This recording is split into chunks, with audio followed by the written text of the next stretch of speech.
Hello, good morning mga mamis, mga kaibigan. So ngayon, 5:30 pa po ng umaga, maaga po tayo gumising kanina, 4 o'clock pa po ng umaga dahil nagluluto po tayo ng maaga mga kaibigan dahil papasok na po yung anak ko ng maaga. So ayun, nakaalis na po siya, nakaluto na po tayo lahat. Kaya ngayon, ang gagawin po natin, maghuhugas po muna tayo ng mga nilutuan po natin kanina o kalat po. Tapos maya maglilinis po tayo at magdidilig po tayo sa ating mga halaman kasi dito sa amin sobrang init na po. Ano na, parang summer na. Yung ibang eskwelahan po mga kaibigan, wala pong face to face classes po sila ngayon. Sila module dahil sa sobrang init po. Ngayon na 5:30 pa lang pero medyo alinsangan na. Dito naman po sa amin lugar kasi marami mga puno. May face to face classes pa po sila. Hindi na ako maaga pa pero yung mukha po natin mga kaibigan wala, haggard na, maaga nagising, maaga nagluluto, maaga maglinis kasi mamaya mag-asikaso na din po tayo para sa ating estudyante po na bunsong anak. Buntik pa ako natumba, nasapid ako sa ating chinilas. So ayan mamaya maglilig po tayo doon.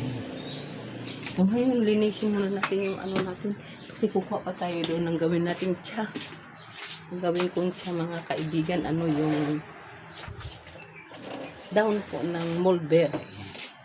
Mayroon naman pong mga kape dyan, mga gatas, pero yun ang gusto ko po. So ngayon mga kaibigan, magliligpit muna tayo.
Mag-init po tayo para natin sa mulberry.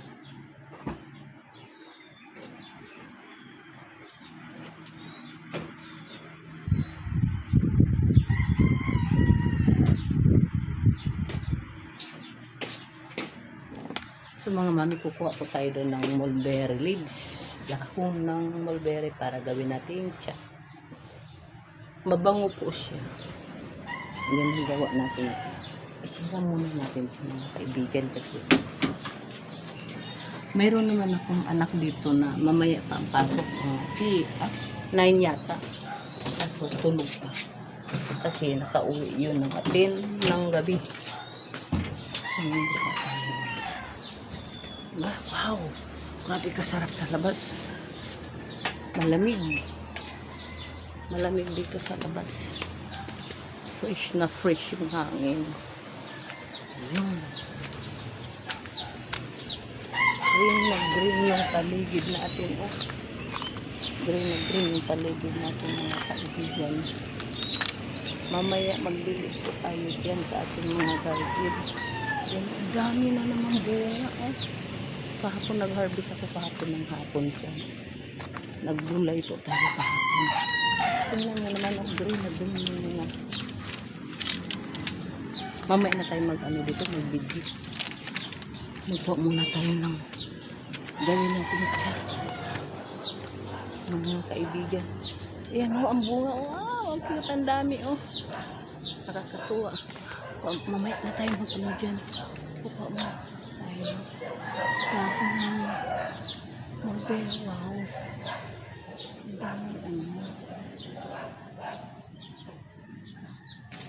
Ayan. Pupa tayo ng bakon. Ang daming bunga. Kaso, hilaw pa po. Putulan natin ng mga ano para.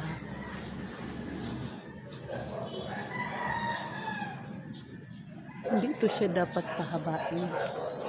Kapag pahabain ito. Ayan. Okay na ito.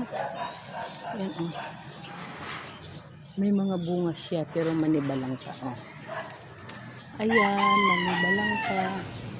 Yun. Ayan.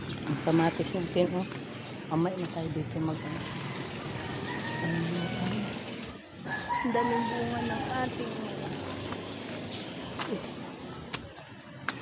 dami.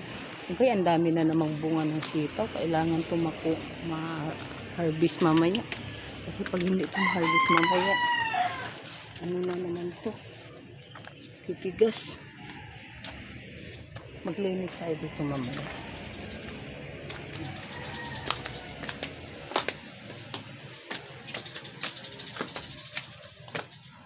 Madilim-dilim pa dun sa mga sulok-sulok kasi maaga pa.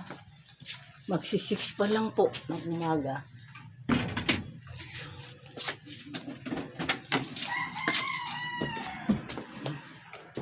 Dito na po tayo sa hugasan. Hugasan po natin ito mga kaibigan. Yan, mayroon pa tayo yung sabunan. So, mabilis lang yan.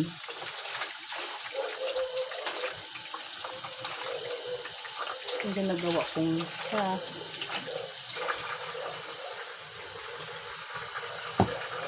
Kumukulo na siya.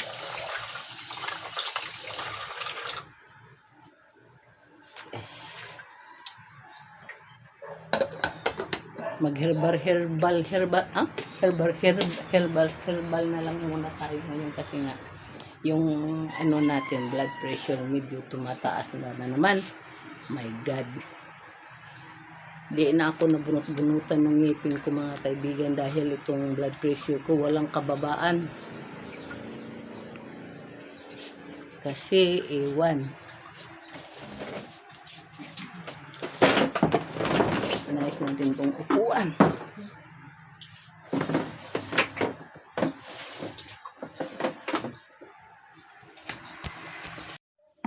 So mga mami, tapos na po tayo naglinis po sa labas. Winalisan ko na po yung galing sa taas namin hanggang doon sa may garden po namin. So ngayon, maaga pa naman. Alas 6 pa po ng umaga. So ngayon, mag-jam muna tayo. Yung kinuha po natin kanina dahon ng mulberry. Muna tayo. Magkape. Pero ito hindi kape kundi tsa. Tapos with pandesal. Kain po tayo, mga kaibigan. Maya-maya, pagkatapos nito, magdidilig po tayo doon sa garden natin. Kasi, tuyong-tuyo po yung mga tanim ko doon.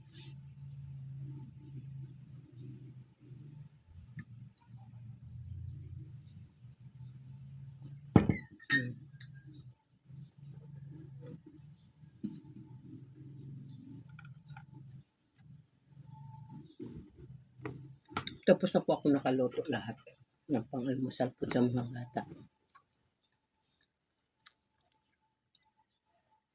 So ngayon punta na po tayo sa garden po. Na po tayo, magdilig na po sa mga halaman po natin. Pati dito sa mga halaman ko po sa harap ng bahay.